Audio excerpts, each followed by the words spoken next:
హరి ఓం శ్రీమాత్రే నమ. లలితా సహస్రనామ పారాయణలో భాగంగా ఈరోజు అమ్మవారి నామం 887వ నామం, 4 అక్షరాల నామం విప్రప్రియ.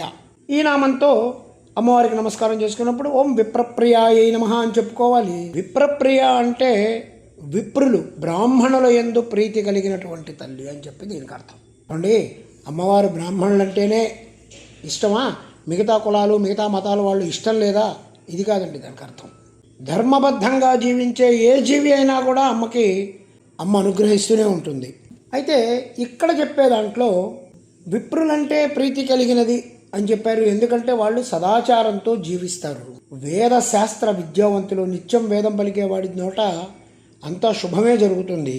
ఆ విద్య చెప్పిన విధానాన్ని జీవితంగా కలిగిన వాళ్ళు విప్రులు. ఇది ధర్మం, ఇది అధర్మం, ఇది శాస్త్రం చెప్తోంది. ఆ శాస్త్రం వారి ద్వారా ప్రపంచానికి ప్రసరిస్తుంది, విప్రుల ద్వారా.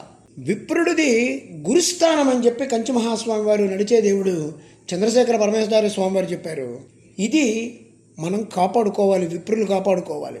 గురువు అంటే తను ఆచరించి ఇతరులకు ఆచరించమని సమాజానికి చెప్పిన వాళ్ళని తప్పకుండా కూడా గౌరవిస్తుంది. విప్రుడు సమాజ క్షేమం కోసం బ్రతకాలి, అంతేగాని ఆయన క్షేమం కోసం కాదు. జన్మనా బ్రాహ్మణో జ్ఞేయ సంస్కారై ద్విజ ఉచ్యతే, విద్యయా యాతి విప్రత్వం త్రిభిః శ్రోత్రీయ ఉచ్యతే అని చెప్పి బ్రహ్మవైవర్తన పురాణం చెప్పింది. బ్రాహ్మణ, విప్ర, ద్విజ అంటే బ్రాహ్మణుడికి కూడా జన్మతో కొంత సిద్ధిస్తుంది, సంస్కారంతో ద్విజుడవుతాడు, విద్య వల్ల విప్రుడవుతాడు. ఈ 3 ఉంటే శ్రోత్రియుడవుతాడు. అలాంటి వాళ్ళ యందు ప్రీతి కలిగిన తల్లి అని చెప్పి ఈ నామానికి అర్థం చెప్పుకోవాలి. ఓం ఐం హ్రీం శ్రీం విప్రప్రియాయ నమః. ఓం శ్రీమాత్రే నమః. ఓం శ్రీ మహారాజ్ఞే నమః. శ్రీమత్సింహాసనేశ్వర్యై నమః.